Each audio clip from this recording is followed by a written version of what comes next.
Boker Tov tout le monde. Après la sortie d'Égypte, après l'histoire de Yamsouf, la mer qui s'est ouverte, ce qu'ils ont repris, Am Israël va dans le désert 3 jours et ils ne trouvent pas d'eau. Ils arrivent dans l'endroit qui s'appelle Mara. Pourquoi l'endroit s'appelle Mara? Parce qu'il y avait des sources d'eau dans ce coin, mais des sources d'eau avec de l'eau amère. C'est intéressant. Le mot amer en français et le mot mar en hébreu, c'est pareil. Oui? Va y avoir un marata. Vous ne pouvez pas boire de l'eau à Mara. Qui marie même Alken Karash et Mara, et c'est pour ça que ce lieu a été appelé Mara. Le peuple se rassemble, vient manifester devant Moshe Rabbeinu. Manishte. Qu'est-ce que nous allons boire? Vaïtzak el Hashem, Moshe crie, fait une tfila. Vayoreu Adonai Haetz. Kadosh Baruch Hu lui montre un arbre. Et Moshe, il prend l'eau. Vayashlech el Hamaim, il prend un morceau de l'arbre et il jette dans l'eau. Vaim teku Hamaim, l'eau devient douce. Sham samlo chok u mishpat vesham nisaou. Là-bas, Kadosh Baruch Hu a mis en épreuve Am Israël. Kadosh Baruch Hu montre à Moshe Rabbeinu un arbre pour adoucir l'eau. Kadosh Baruch Hu ne dit pas à Moshe,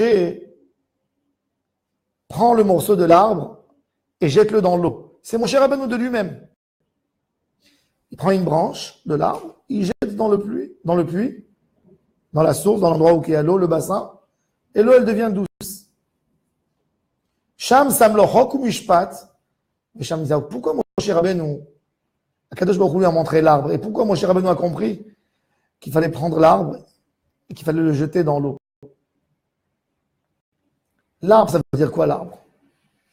Alors l'arbre, c'est magnifique, on voit toujours devant nous un arbre. Mais nous, on arrive à voir l'arbre que ce qui sort depuis le niveau de la terre vers le haut. Des fois, dans l'arbre, il y a exactement ce qu'il y a en haut, ce qu'il y a en haut et en bas, dans la terre. Les branches, les racines. Il y a certains arbres que les racines, elles descendent en bas des dizaines de mètres. Le caroube. Et d'autres,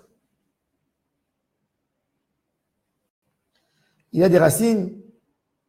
Le blé, par exemple, le Talmud de Jérusalem nous dit que ces racines, elles descendent dans la terre 25 mètres. Le tzaddik, dans la Avodat Hashem, il cherche le shoresh du tikkun. Am Israël crie. Et Moshe Rabbeinu amène leur plainte chez Akadosh Baruch Hu. Vaïtzak el Moshe, Moshe panique. Et il crie à Hashem, Ribono shel olam, regarde. Le peuple crie, ils veulent de l'eau.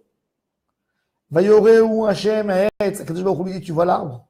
Il faut chercher la source du problème. Avant de faire la tfila, avant de demander à Akadosh Baruch Hu quoi que ce soit, on a besoin de penser toujours, de faire un cheshbon, un nefesh. Pourquoi nous sommes là? Pourquoi? Quel est le tachlit? Pourquoi Akadosh Baruch Hu m'a mis ici? C'est-à-dire qu'Akadosh Baruch Hu veut que je sente quelque chose, que j'ai une réflexion de teshuva. Pourquoi je suis dans cette situation? Le tachlit de la vie, de ne pas vivre comme un animal qui ne sait pas pourquoi. Toute la colère chas v'shalom de la Shrina, c'est sur le pasuk im telchu imi bekeri. Si vous allez dire, c'est un cas, c'est un hasard. Oh, quelqu'un, il a perdu de l'argent, tu lui dis, pourquoi tu as perdu de l'argent? Tu dis, ben, c'est normal, tout le monde a perdu, moi aussi j'ai perdu. C'est normal que je perde. Il a eu un dégât dans sa maison, il a eu une fuite d'eau, il a eu un problème, tu dis, pourquoi c'est arrivé? C'est normal. Il n'y a rien de normal. Tout a une raison. Tout a une raison. Rabbi Yisraël Zalman Meltzer, un des tzadikim de Jérusalem, l'élève de Rabbi Chaim de Brisk, qui était Rosh Yeshiva de Etz Chaim, vivait à Jérusalem. Et en 1948, quand il y avait la guerre de l'indépendance, il habitait à côté du chouk de Machane Yehuda, du quartier celui qui connaît. Et il était malade, il souffrait du cœur. À l'époque, les gens qui étaient malades du cœur, qui souffraient du cœur, on leur disait de boire tous les matins un verre de lait chaud, du lait de chèvre. Va chercher du lait de chèvre pendant la guerre 1948 à Jérusalem.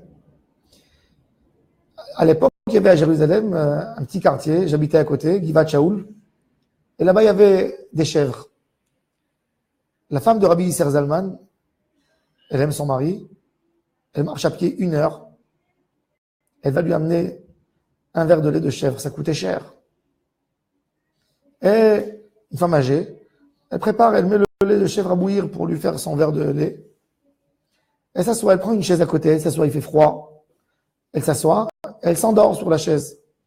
Elle ouvre ses yeux avec l'odeur du lait qui a débordé, il n'y a plus de lait. Elle pleure.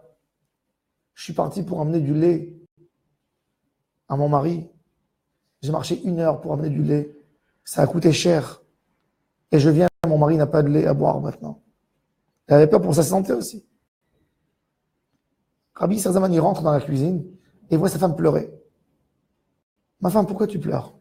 Elle lui raconte. Elle voit que dès qu'elle lui a raconté cette histoire, ça l'a préoccupée. Elle voit, il sort et il tourne dans la maison. Il tourne, il va, il vient. Et il dit, pourquoi le lait a débordé? Sa femme, du coup, elle dit, ça y est, bah, tu m'as vu maintenant pleurer, alors ça y est, toute la journée, pourquoi le lait a débordé? Le lait a débordé parce que je me suis endormi. Je me suis excusé. Et non, c'est pas toi, c'est à moi que je demande. Pourquoi le lait a débordé? Et il tourne. Pourquoi le lait a débordé? Et il se pose la question, mais pourquoi le lait a débordé? Tout d'un coup, il dit, ah, j'ai compris pourquoi le lait a débordé. Tu sais pourquoi le lait a débordé? Écoutez ça. Il dit à sa femme, tous les matins, je sors de la maison pour prier honnête, je vais à la synagogue.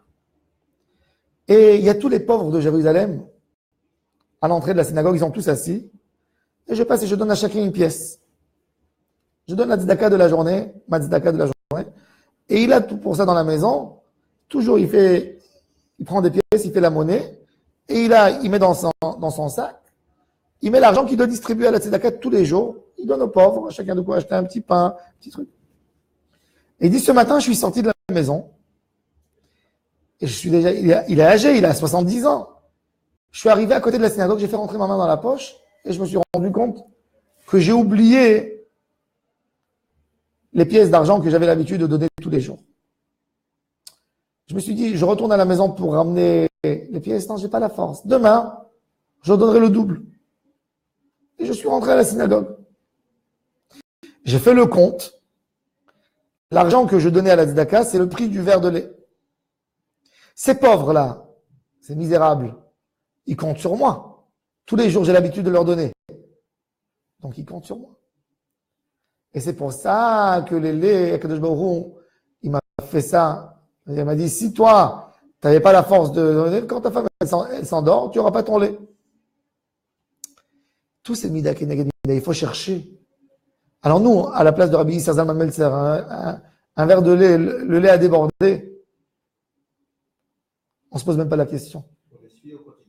On essuie exactement et on continue. Dans la Avodat Hashem, tout a une racine. Il n'y a rien qui se passe sans but de nous ramener vers la Teshuvah. Ça n'existe pas. La Gemara, elle dit, sur un tzaddik, à l'époque du Talmud, il faisait du vin, c'était ça son business, c'était le vin. Et il a eu 400 tonneaux de vin qui ont tourné, qui sont devenus du vinaigre. Les sages sont venus, ils étaient en deuil, ils devaient de l'argent partout. Tu sais que ça veut dire 400 tonneaux de vin? Tout son business est parti. Et les sages étaient assis devant lui, Et il se taisait. Et il y a un qui a dit, tu sais, pense à faire tes chouvas quand même. Quand il a entendu ça, il était furieux. Vous venez pas me consoler, mais vous me dites de faire tes chouvas au lieu de me caresser, de m'enlacer. Moi, j'ai fait une faute, vous me soupçonnez? Ils lui ont dit, si on ne te soupçonne pas, on doit soupçonner notre créateur qui t'a fait ça. Kadosh Baruch Hu ne fait pas. Ça n'existe pas. Même Job, quand il a souffert, il y avait des raisons. Faites tchouva. Il a dit sur quoi je dois faire tchouva? Ils lui ont dit, on a appris que tes métayers, les gens qui travaillent chez toi, à l'époque, la coutume, c'était de leur donner des feuilles de vigne. Des feuilles de vigne à tous les employés qui faisaient la cueillette, qui ramassaient le raisin. On leur donnait les feuilles de vigne. C'était très répandu dans la région de manger les feuilles de vigne avec du riz dedans. Ce qu'ils mangent en Syrie, en Turquie, ça s'appelle yaprak. Le feuille de vigne qu'on mange avec farci. On a appris que tu donnes pas ça. On a appris que tu donnes rien du tout à tes employés. Il dit, mais ils me volent bien plus que ce que je leur donne. Ils me volent bien plus. Ils ont dit, ah, parce qu'ils sont voleurs. Alors toi aussi tu voles. Tu descends à leur niveau. Montre que tu es un homme. Il leur a dit, je m'engage à les appeler, à les indemniser, tous mes employés sur les feuilles de vigne que je leur ai pas données. Et la Gemara, elle donne deux versions de ce qui s'est passé. Une version que le vinaigre a tellement augmenté son prix, le vinaigre à base de vin, il a augmenté tellement de prix qu'il est devenu plus cher que le vin. Deuxième version, c'est que le vinaigre a retourné du vin. Quand tu fais ta tchouva, le but de tout, c'est pour nous réveiller. Ça, c'est le tachlit. Et c'est pour ça, Vayoreu Hashem Etz. Kadosh Baruch Hu, il montre à mon cher Rabbeinu, il dit, tu vois l'arbre? L'arbre, il a des racines. Cherche la racine du problème. La racine du problème, c'est pas l'eau. Si je t'ai amené ici, c'est-à-dire que cette eau est valable même pour vous. Tu sais pourquoi tu ne peux pas boire? Parce que peut-être tu as un manque d'émouna. Peut-être tu as besoin de faire une teshuva. Peut-être tu ne fais pas attention sur quelque chose. Quand on fait teshuva, tout est réparé. Rabbi Aryeh Levin,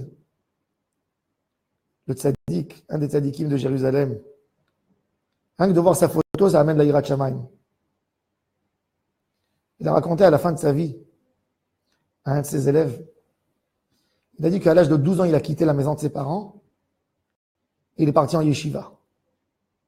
Les yeshivot à l'époque, c'était pas comme aujourd'hui, internat, tu as ton lit, il y a la douche, il y a à manger 3 repas par jour.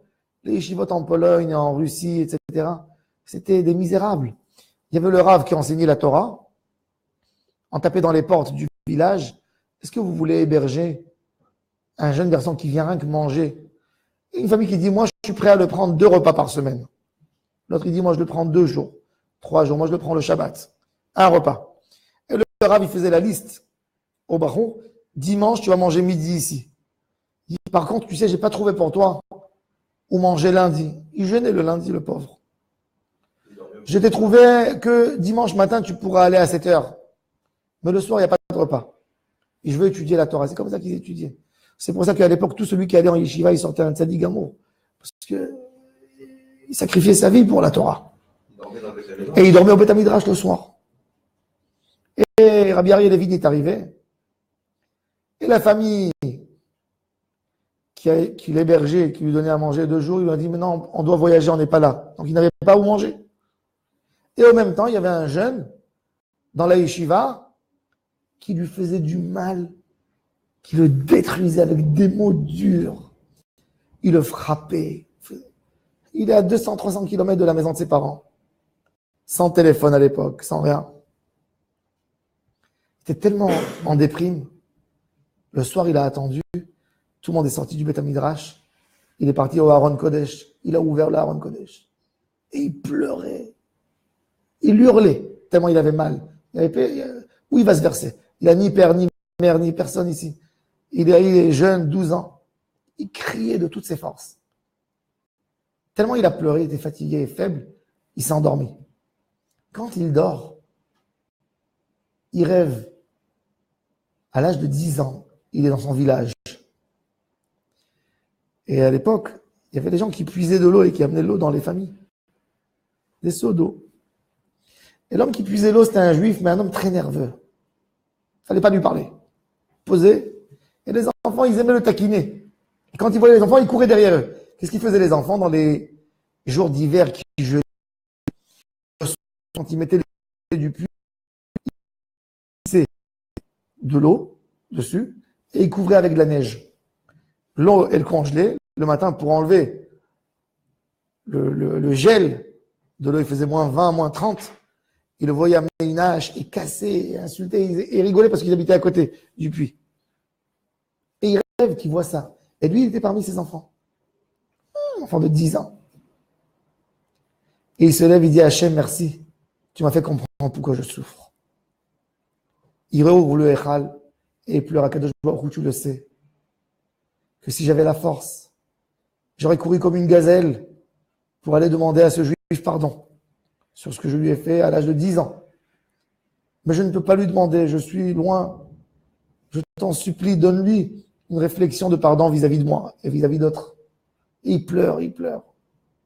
Tout ça se passe à 2 heures du matin. Et après, il dort sur un banc. Le matin, il se lève à 7 heures du matin, il commence la tefila. Et voilà que le Bachour, le jeune qui lui faisait tellement de mal, il rentre à la synagogue sans aucune raison, il vient, il s'assoit à côté de lui.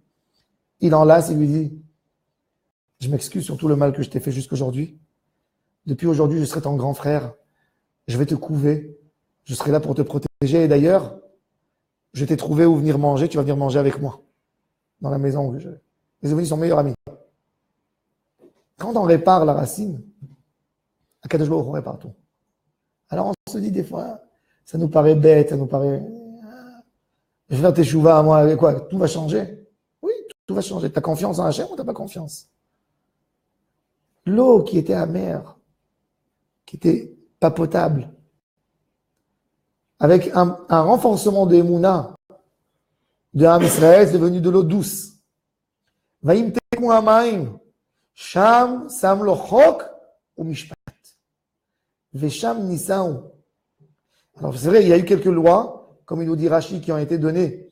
Quel halachot HaKadosh Baruch Hu a donné à Am Israël avant Matan Torah, Shabbat, Para Aduma et Dinim. Non, Rosh Chodesh, c'était en Égypte.